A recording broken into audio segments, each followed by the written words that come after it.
नमस्कार। राधे राधे। आपका बहुत बहुत स्वागत है हमारे इस कर्म ज्ञान संन्यास योग के पार्ट 2 में, जो कि हमारा भगवत गीता का 4th अध्याय है। इससे पहले हमने बाकी के 3 अध्याय कवर कर लिए हैं, जो कि YouTube पे अपलोड हो चुके हैं। तो जिसने भी वो वीडियोस नहीं देखे हैं, मेरी आपसे रिक्वेस्ट है आप पहले उन्हें देख कर आएँ, जिससे कि आपको और अच्छे से समझ में आए।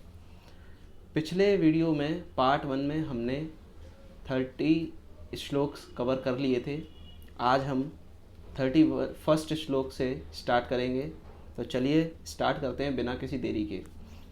31st श्लोक में भगवान कहते हैं अर्जुन से, नायम लोको अस्त्य यज्ञस्य कुतो अन्यः कुरसत्तम। भगवान कह रहे हैं, हे कुरुश्रेष्ठ, जब यज्ञ के बिना मनुष्य इस लोक में या इस जीवन में ही सुखपूर्वक नहीं रह सकता, तो फिर अगले जन्म में कैसे रह पाएगा। पिछले श्लोकों में हमने बताया था कि भगवान ने अर्जुन को कर्म और अकर्म में क्या डिफरेंस होता है, इसके बीच में जो डिफरेंस है वो समझाया था। कर्म का मतलब होता है जो भगवान के द्वारा भगवान के लिए कर्म किए जाते हैं अपने आप को निमित्त मानकर, और अकर्म होते हैं जो ऐसे ही अपने सुख की कामना के लिए कर्म किए जाते हैं, उनको अकर्म कहा जाता है। तो भगवान कह रहे हैं कि जब मनुष्य इस लोक में इस जीवन में ही सुखपूर्वक बिना यज्ञ के मतलब किसी सेक्रीफाइस के इस जीवन में सुखपूर्वक नहीं रह सकता, तो अगले जन्म में कैसे रह पाएगा। इसीलिए हमको अगर सुख चाहिए तो हमें क्या करना पड़ेगा, कर्म तो करना ही पड़ेगा। आगे भगवान कहते हैं, एवं बहुविधा यज्ञा वितता ब्रह्मणो मुखे कर्म जान विद्धि तान सर्वानेवं ज्ञात्वा विमोक्षसे। ये विभिन्न प्रकार के यज्ञ वेद सम्मत हैं और ये सभी विभिन्न प्रकार के कर्मों से उत्पन्न हैं। इन्हें इस रूप में जानने पर तुम मुक्त हो जाओगे। भगवान अर्जुन से कहते हैं कि जितने भी प्रकार के जो यज्ञ हैं वो वेद सम्मत हैं, मतलब वेदों में इनका वर्णन किया गया है। और भगवान कहते हैं जब इनके बारे में जब तुम जान जाओगे इन सभी यज्ञों के बारे में, तो तुम मुक्त हो जाओगे। आगे भगवान कह रहे हैं, श्रेयान् द्रव्यम याद्यज्ञा अज्ञान यज्ञः परन्तप सर्वं कर्माखिलं पार्थ ज्ञाने परिसमाप्यते।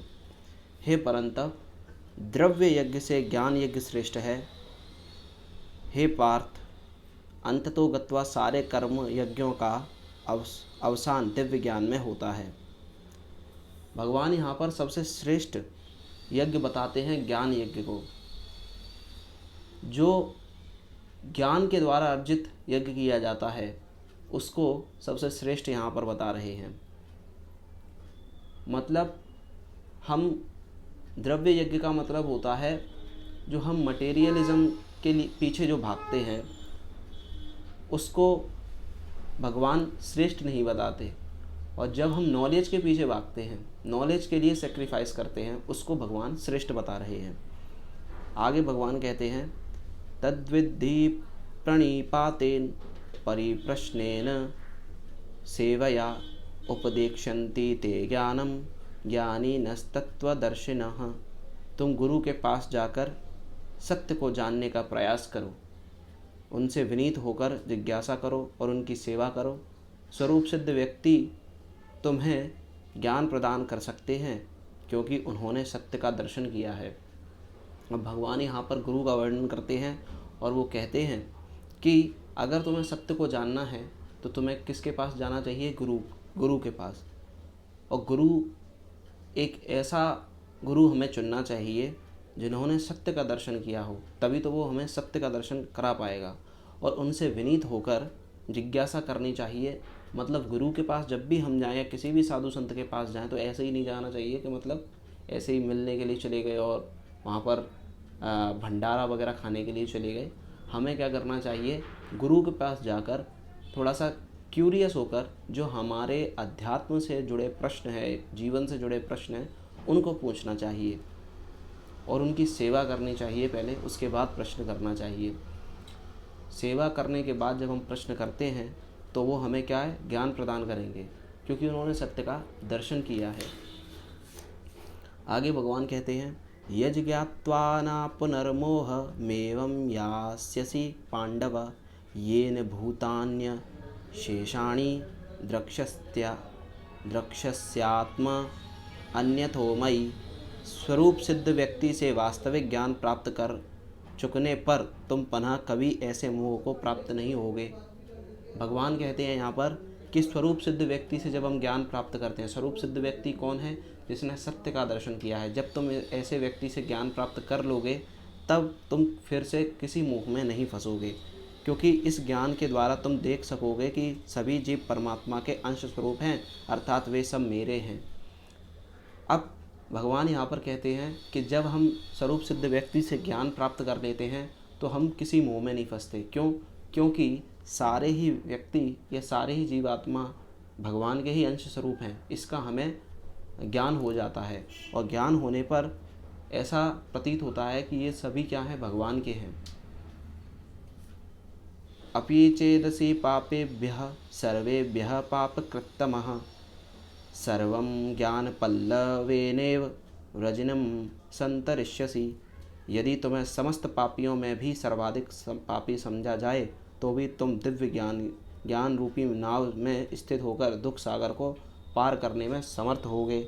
अब यहाँ पर भगवान बताते हैं, अब बहुत से लोग ऐसे होते हैं कि उन्होंने बहुत सारे जीवन में पाप कर्म किए हैं और वो डिप्रेशन में आ जाते हैं, बहुत बुरे बुरे कार्य किए हैं, बहुत बुरे आचरण किए हैं। वो डिप्रेशन में आकर के ये सोचते हैं कि अब मैं क्या कर सकता हूँ, क्योंकि मेरे से तो इस जीवन में पाप बहुत सारे बन गए, अब मैं किसी लायक नहीं हूँ। लेकिन यहाँ पर भगवान उन सभी लोगों को आश्वासन देते हुए कहते हैं कि अगर तुमसे पाप कर्म भी बन गए हों तो तुम दिव्य ज्ञान रूपी नाव में स्थित होकर दुख सागर को पार करने में समर्थ हो। आगे भगवान कहते हैं, यथेधांसि समिद्धो अग्निर्भस्मा सात कुरुते अर्जुन ज्ञानाग्निः सर्वकर्माणि भस्म सात कुरुते तथा। जैसे प्रज्वलित अग्नि ईंधन को भस्म कर देती है, उसी तरह हे अर्जुन ज्ञान रूपी अग्नि भौतिक कर्मों के समस्त फलों को जला डालती है। अब भगवान यहाँ पर ज्ञान देते हुए कहते हैं अर्जुन से कि जिस तरीके से अग्नि सारे ईंधन को जला देती है, उसी प्रकार ज्ञान रूपी अग्नि जो है सारे भौतिक कर्मों में के समस्त फलों को। पाप कर्म क्या हैं? पाप कर्म जो हम भौतिक कर्म करते हैं उनके जो फल होते हैं उन्हीं को हम पाप कर्म कहते हैं। तो ज्ञान रूपी पाप कर्मों को जला डालती है। ज्ञान रूप से क्या हो जाता है, उस अग्नि से, ज्ञान रूपी अग्नि से सारे जो समस्त फल हैं भौतिक कर्मों के वो जल जाते हैं और इस तरह व्यक्ति मुक्त हो सकता है। तो जैसे आप देखते हैं बुद्ध हैं, महावीर हैं, ये लोग इन्होंने क्या ज्ञान प्राप्त किया, तभी ये क्या है, मुक्त हो सके। आगे भगवान कहते हैं, ना ही ज्ञानेन सदृशं पवित्रमिह विद्यते तत्स्वयं योग संसिद्धिः कालेनात्मनि विन्दति। इस संसार में दिव्य ज्ञान के समान कुछ भी उदात्त तथा शुद्ध नहीं है। दिव्य ज्ञान कौन सा? आध्यात्मिक ज्ञान, ऐसा ज्ञान जिससे भगवान की प्राप्ति हो सकती है, उस दिव्य ज्ञान की बात हो रही है। तो उस दिव्य ज्ञान से अच्छा कोई नहीं है। ऐसा ज्ञान समस्त योग का परिपक्व फल है। जो आपको योगों से जो फल मिलेगा, योग करने से जो फल मिलता है, वो सारा ही फल आपको परिपक्व पका हुआ फल आपको इस दिव्य ज्ञान से मिल सकता है, इस भगवद गीता के ज्ञान से मिल सकता है। जो व्यक्ति भक्ति में सिद्ध हो जाता है वह यथा समय अपने अंतर में इस ज्ञान का आस्वादन कर सकता है। अब भगवान ने इतनी यहाँ पर अच्छी बात कही है कि अब आपको दो तरीके से आप ज्ञान प्राप्त कर सकते हैं। एक तो आप खुद स्वयं संघर्ष करके, मेहनत करके सारे वेदों को, उपनिषदों को, पुराणों का अध्ययन कर सकते हैं, सारे शास्त्रों का। लेकिन सारे शास्त्र क्या हैं? समुद्र हैं। अगर आप पढ़ते जाएंगे तो उनका कोई अंत नहीं है। इसीलिए आपको क्या करना चाहिए, आपको भक्ति के द्वारा ज्ञान प्राप्त करना चाहिए, भक्ति करनी चाहिए भगवान की, निरंतर भगवान का चिंतन करना चाहिए। इससे क्या होगा, इससे आपको स्वतः ही ज्ञान प्राप्त हो जाएगा। और दूसरी चीज़ जो होगी वो ये होगी कि आपको अहंकार आपका पुष्ट नहीं होगा, क्योंकि आप शास्त्रों द्वारा, मैं ये नहीं कह रहा हूँ शास्त्र नहीं पढ़ने चाहिए, शास्त्रों का भी स्वाध्याय करना चाहिए, इससे हमारी भक्ति पुष्ट होती है। लेकिन आप यदि शास्त्र ही पढ़ रहे हैं और आप भगवान का चिंतन नहीं कर रहे, तो आपका शास्त्र पढ़ना मतलब ज़्यादा आपको लाभकारी सिद्ध नहीं होगा। इससे क्या होगा, आपका अहंकार पुष्ट हो जाएगा, क्योंकि आपने बहुत से लोगों को देखा होगा कि मैं तो बहुत ज़्यादा ज्ञानी हूँ, और वही अहंकार आप उनका वो ले डूबता है। जैसे मैं आपको एक एग्जांपल देता हूँ, रावण जैसा कोई ज्ञानी नहीं था, चारों वेदों का ज्ञाता था, लेकिन फिर भी चरित्र ठीक ना होने के कारण पाप कर्मों में फंसा और उसका वध हुआ। इसी वजह से हमें भक्ति भगवान की करनी चाहिए। आगे भगवान कहते हैं, श्रद्धा वाल्लभते ज्ञानम तत्परः संयतेन्द्रियः ज्ञानम लब्ध्वा परा शांतिम चिरेणाधिगच्छति। जो श्रद्धालु दिव्य ज्ञान में समर्पित हैं और जिसने इंद्रियों को वश में कर लिया है, वह इस ज्ञान को प्राप्त करने का अधिकारी है, और इसे प्राप्त करते ही वह तुरंत आध्यात्मिक शांति को प्राप्त होता है। अब यहाँ पर भगवान कहते हैं कि जो श्रद्धालु दिव्य ज्ञान में समर्पित है, दूसरा जिसने अपनी इंद्रियों को वश में कर लिया है, वो इस ज्ञान को प्राप्त करने का अधिकारी है। तो वह दिव्य ज्ञान, जो आध्यात्मिक ज्ञान है या भक्ति रूपी जो ज्ञान है, उसके लिए आपको 2 क्वालिफिकेशन चाहिए। सबसे पहला, आपकी इंद्रियां कंट्रोल में होनी चाहिए। दूसरा, आप दिव्य ज्ञान की तरफ समर्पित होनी चाहिए। दिव्य ज्ञान की तरफ जब आप समर्पित होंगे, जब आपकी इंद्रियां कंट्रोल में होंगी, तब आप ये भक्ति रूपी ज्ञान के अधिकारी बनेंगे। और जब ये ज्ञान आप प्राप्त कर लेंगे, तब आप सारे आध्यात्मिक शांति आपको प्राप्त हो जाएगी। और व्यक्ति को आध्यात्मिक शांति ही वास्तविक उसकी ज़रूरत है। भगवान आगे कहते हैं, अज्ञश्चाश्रद्धानश्च संशयात्मा विनश्यति नायं लोको अस्ति न परो न सुखम संशयात्मनः। किंतु जो अज्ञानी तथा श्रद्धा विहीन व्यक्ति शास्त्रों में संदेह करते हैं, वे भगवत भावनामृत नहीं प्राप्त करते, अपितु नीचे गिर जाते हैं। संशयात्मा के लिए ना तो इस लोक में ना ही परलोक में कोई सुख है। अब बहुत से लोग ऐसे होते हैं जो कि लॉजिक ढूंढने लगते हैं शास्त्रों में। ऐसे व्यक्ति श्रद्धा विहीन होते हैं, जिनको श्रद्धा नहीं होती शास्त्रों के प्रति, क्योंकि श्रद्धा होना ज़रूरी है। आप पहले इस्तेमाल करें फिर विश्वास करें, यहाँ पर ये काम नहीं चल सकता। आपको पहले मानना पड़ता है, उसके बाद क्या होता है आप जानते हैं। ये थोड़ा सा उल्टा मार्ग है। तो जो संदेह करते हैं वो क्या नहीं कर सकते, वो कृष्ण भावनामृत नहीं प्राप्त करते और नीचे गिर जाते हैं। संशय आत्मा के लिए ना तो इस लोक में और ना परलोक में कोई सुख है, क्योंकि जो संशय ही कर रहा है लगातार, आप देखते हैं न्यूज़ चैनलों में जो डिबेट्स होती हैं, उनमें लोग जो है, मुझे तो कभी कभी ऐसा लगता है कि वो उनका कोई निष्कर्ष निकलने वाला नहीं है। क्योंकि जब व्यक्ति ज़्यादा संशय करने लगता है, व्यक्ति क्या होता है फिर सही निर्णय नहीं ले पाता और सही निष्कर्ष नहीं निकाल पाता किसी भी चीज़ का। तो इसीलिए हमें ऐसा नहीं है कि मतलब क्यूरियस नहीं होना चाहिए, क्यूरियस होना चाहिए, जिज्ञासा होनी चाहिए हमारे मन में, क्वेश्चंस होने चाहिए। लेकिन जो बातें सही हैं उनको मानने का, उनको एक्सेप्ट करने की पावर भी होनी चाहिए, एक्सेप्ट करना चाहिए उन चीज़ों को। और जो बात मानने लायक नहीं है उनको नहीं करना चाहिए। योग संन्यस्त कर्माणम ज्ञान संच्छिन्न संशयम आत्मवंतम न कर्माणि निबध्नन्ति धनंजय। जो व्यक्ति अपने कर्म फलों का परित्याग करते हुए भक्ति करता है और जिसके संशय विधि विज्ञान द्वारा विनष्ट हो चुके हैं, वही वास्तव में आत्मपरायण है।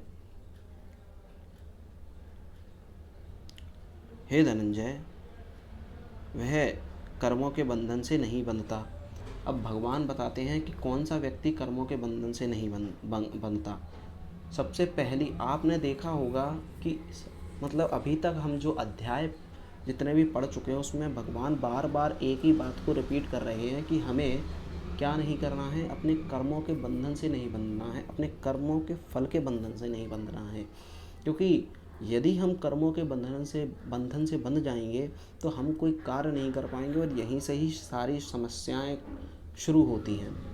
इसीलिए हमें क्या करना है, कर्मों के फलों का परित्याग करना है। और जिसके संशय दिव्य ज्ञान द्वारा विनष्ट हो जाते हैं, जिसके डाउट्स सारे इस दिव्य ज्ञान के द्वारा खत्म हो जाते हैं, वही वास्तव में आत्मपरायण है। हे धनंजय, वह कर्मों के बंधन से नहीं बनता, कभी भी अपने कर्मों के बंधन से नहीं बनता। इसीलिए हमें क्या करना चाहिए, सभी कर्मों के फलों का परित्याग करते हुए भक्ति करनी चाहिए। हम और वो कैसे कर सकते हैं, हम वो तभी कर पाएंगे जब हम जो भी कर्म कर रहे हैं वो कृष्ण भावना भावित कर्म करें या भगवत भावना भावित कर्म करें। और वो कैसे करते हैं, हम जो भी कर्म कर रहे हैं उसे भगवान को समर्पित करते जाएं। तस्माद् ज्ञान संभूतम हृस्थम ज्ञानासिनात्मनः चित्वैनं संशयं योगम अतिष्ठोत्तिष्ठ भारत। अतएव तुम्हारे हृदय में ज्ञान के कारण जो संशय उठे हैं उन्हें ज्ञान रूपी शस्त्र से काट डालो। हे भारत, तुम योग से समन्वित होकर खड़े हो और युद्ध करो। अब भगवान अर्जुन से कह रहे हैं कि आपके मन में जो भी डाउट्स हैं उनको क्या करो, आप ज्ञान के द्वारा, ज्ञान रूपी शस्त्र के द्वारा काट डालो। और ज्ञान रूपी शस्त्र क्या है, भगवान ने अभी मैसेज दिया अर्जुन को कि यहाँ पर जितने भी जीवात्मा हैं वो मेरे ही अंश हैं, तुम भी मेरे अंश हो, जो तुम्हारे सामने खड़े हुए हैं वो भी मेरे अंश हैं। इसीलिए मैं ही कह रहा हूँ कि इनकी मृत्यु अभी आ चुकी है, इनको अपने पाप कर्मों से मुक्त करो, क्योंकि तुम सिर्फ एक निमित्त मात्र हो। क्योंकि इनकी मृत्यु तो निश्चित हो ही चुकी है और तुम नहीं मारोगे तो इनको कोई ना कोई और मारेगा या इनको मैं ही खुद मार डालूँगा। लेकिन अपने आप को भाग्यशाली समझो कि मैंने इसके लिए तुम्हें चुना है, इस कार्य के लिए। और मैंने इसीलिए चुना है क्योंकि तुम मेरे मित्र हो, तुम मेरे प्रिय हो, तुम मेरे सखा हो। इसीलिए मैं तुम्हें यश की प्राप्ति करवाना चाहता हूँ। इसीलिए हे अर्जुन, अपना गांडीव उठाते हुए चलाओ बाण और प्रत्यंचा चढ़ाते हुए बाणों को चलाते हुए इनका संहार करो। इससे क्या होगा, आप कैसे खड़े हो सकते हैं युद्ध करने के लिए, आप योग के द्वारा, योग से समन्वित होकर खड़े हों। योग से अपने मस्तिष्क को, अपने दिमाग को, अपने मन को, अपने इंद्रियों को कंट्रोल में करते हुए क्या करें, आप युद्ध करें। और इसी के साथ हमारा ये चौथा अध्याय भी खत्म हुआ। आई होप आपको ये अध्याय समझ में आया होगा। तो अब हम अगली वीडियो में 5वें अध्याय को स्टार्ट करेंगे। तो मिलते हैं नेक्स्ट वीडियो में, तब तक के लिए खुश रहिए, स्वस्थ रहिए, मस्त रहिए। Thank you so much. Radhe Radhe.